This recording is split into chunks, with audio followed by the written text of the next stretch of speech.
She sophisticated head to the toes, acting like a lady, she ain't acting like these hoes. She don't need me, she got her own. Independent woman and it shows. She may be laughing, but I know that she ain't kidding. We ain't keeping secrets, but I stay out of her business. Hey y'all, it's Alondra. Welcome back to the channel. Y'all, today I'm going to be doing a story time. I know a lot of y'all love my story times, so here we are. I guess I just kind of had to wait for something to happen because, I mean, how much life y'all thought I done lived? This one actually is a current or a new story. It happened a few weeks ago and I'm literally still scarred. Like, I'm gonna be scarred forever probably, okay? Y'all, if y'all are new to my channel, this is your first time seeing me, make sure you subscribe down below, like this video, and comment below if something like this has happened to you, okay? Okay, y'all, so I'm just gonna go ahead and jump to the story.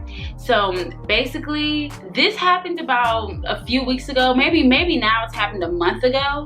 Okay, I'm gonna tell y'all how I got my tampon stuck or lost, and you know, I was already like super scarred and paranoid from a previous experience with a tampon situation. It was like one time randomly I like thought I put a tampon in, but I completely didn't put one in. Like I don't know. I was out drinking that night, so maybe that had something to do with it. I don't know, but I literally did not put one in. That situation ended really badly because I was like bleeding everywhere and it wasn't good at all. It was embarrassing, okay? Usually I don't have this much trouble with like, you know, my cycle or like anything like this, but y'all, my mind be running 1,000 miles per minute, okay? So since I already had that previous experience happen, I'm already like more on top of it, making sure like I take my pads and tampons with me everywhere I go. I'm like making sure I keep track of time to switch them out. Like, you know, I'm a grown woman. I've done this before. I got it, okay? I was at the nail shop. I had to use the bathroom because, you know, I was like, you know what? It's about time for me to switch it out. When I went into the bathroom, you know, my mind was like not thinking right because I was like just thinking so much about other stuff, like thinking about, should I wash my hands first before I pull out the tampon, or should I use the bathroom and then wash my hands after? And like, what's the correct way to actually wash your hands? Like, you should be washing it before you actually use the bathroom. And then because I was like getting my nails done, so I was like, ew, she just touched my hands and I don't want to like touch my tampon string like after she just touched my hands with all the coronavirus shit going around. So I was just like a little paranoid, like just in general about like cleanliness or whatever. So I go to the bathroom and I don't know what the fuck happened in the bathroom. I don't know what happened. I thought I put a tampon in. I was certain of it, you know, and I went about my day. Later on, I'm at work. I'm like, it's time to change my tampon again. So I'm like, you know, trying to feel where it's at. No tampon. So I'm like, this is strange. I'm like literally like, maybe the string is just short, maybe the string is like, you know, my ass crack. Like, I'm like, you know, where it's at? I get my phone, I'm like looking down there, I'm like reverse the camera, like looking, I'm like, where is this tampon? Like, there's nothing there, I can't see anything. And so I'm basically like, dang, like, did I forget to put a tampon again? Am I tripping? Really thinking back, like my steps at the nail shop, and I'm like, I know I used the bathroom, I know I I did the steps, like I know I should have done it. It was just the most confusing thing to me ever because I don't know, my mind is just too cluttered, okay, y'all? I couldn't feel anything, like nothing, it felt normal, so I was like, you know what, maybe I forgot. But y'all know with tampons, like, you don't feel anything anyway. So I go ahead, I put in another tampon, and I'm like, all right, well, I'm just gonna go about my day. I'll say the first day I was a little paranoid, like, like, I really feel like I used one. But whatever, like maybe I didn't, maybe I'm tripping. Then the next day comes around, everything's pretty much normal, like, you know, I'm switching out tampons, you know, in and out. I'm alternating to pads, like I'm just doing my normal everyday, you know, cycle pattern or whatever. As the days went by, I was still like a little, like it was in the back of my head, like, like whatever happened to that tampon, or what happens like if this does happen to girls, like how do you know? Like, I don't want to have to go to the hospital. Like, what do I do if I do have one in there? Another day goes by, and y'all, I'm still showering daily. I'm taking showers. Like, nothing is out of the ordinary. Like, I feel completely normal.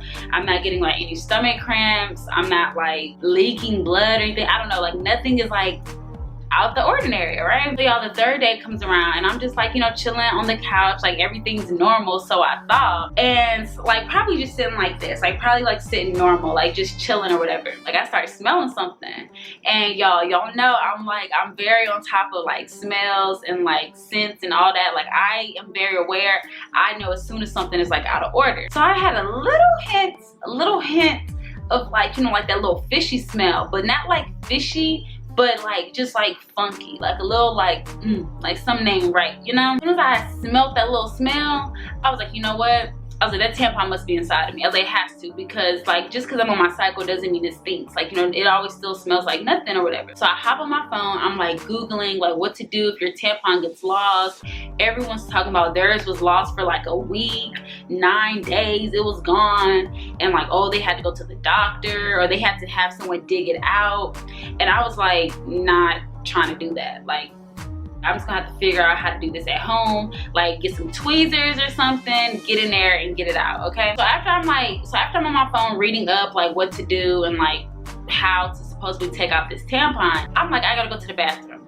So I go to the bathroom and, you know, I had to do a little more than pee, let's just say that, okay? So when I was like pushing or whatever, like I read the article online, it says like when you push the same muscles as if you're giving a baby or whatever, those muscles are the same muscles you push to like push out a tampon that's, you know, stuck or lost or whatever. I basically did it accidentally because I had to use the bathroom, but luckily, you know, luckily it worked like this. As I was pushing the tampon, I felt something like coming out of my vagina. Like I felt something like it getting like thick, and I was like, oh shit, this is happening. Like something is in there. So like I looked down and like I literally just get some toilet paper and like pull the tampon out of me. Yeah, like I literally almost died because I'm like, wow, this really happened. Like this was really stuck in there for 3 days. I feel like it really slipped out because it was like so full of blood or whatever. You know, that helped it slip out. That's probably why I didn't slip out the other days, because it wasn't full yet. But it was like so full of blood and it was like black and it just like stunk so bad. It smelled like bad breath though. Like it didn't even smell like fish. Like it smelled like bad tooth would smell like. It smelled really, really funky, like a bad, nasty tooth. And yeah, that's really gross. So that's how mine came out. Say if this happens to you and yours doesn't come out as easily or as quick, I would say, you know, maybe use tweezers. I don't know if that's, I guess, the best thing to do, because it just seems like there's too much room for that to go wrong. I was able to push it out after 3 days. I was really worried about how my vagina is going to smell after this, because if y'all see my other story time about BV, y'all already know I was like not trying to go back down that road. I did not want to be smelling like fish, and I did not want to have any problems down there. I immediately did like my home remedy solution, which if you check out that other video, then you'll see like, you know, my solution I use, like get everything back in order, get the pH balance right or whatever. After that, I just wore pads. My next cycle after that, I just wore pads because I'm not there yet. I was really, really scared and like scarred from that, and I just felt like I was gonna get an infection. But after reading the reviews and stuff online, a lot of people said that they really don't get infections or whatever. But y'all, I really think that it happened because the tampon I was using was like a regular like no-name brand. It was CVS brand tampons, and like they didn't really flare out like I feel like Playtex does. I feel like that's why the tampon was like so small kind of, or like didn't like plump up, not just slip and just get lost, you know? So y'all, that's my story, okay? That is like what happened to me. Let me know if anything like that has happened to you or someone you know, and like what y'all did or what she did to overcome this. If y'all want to see more story times, give this video a big thumbs up. Make sure you are subscribed to my channel, and I will catch y'all in my next one. Bye y'all.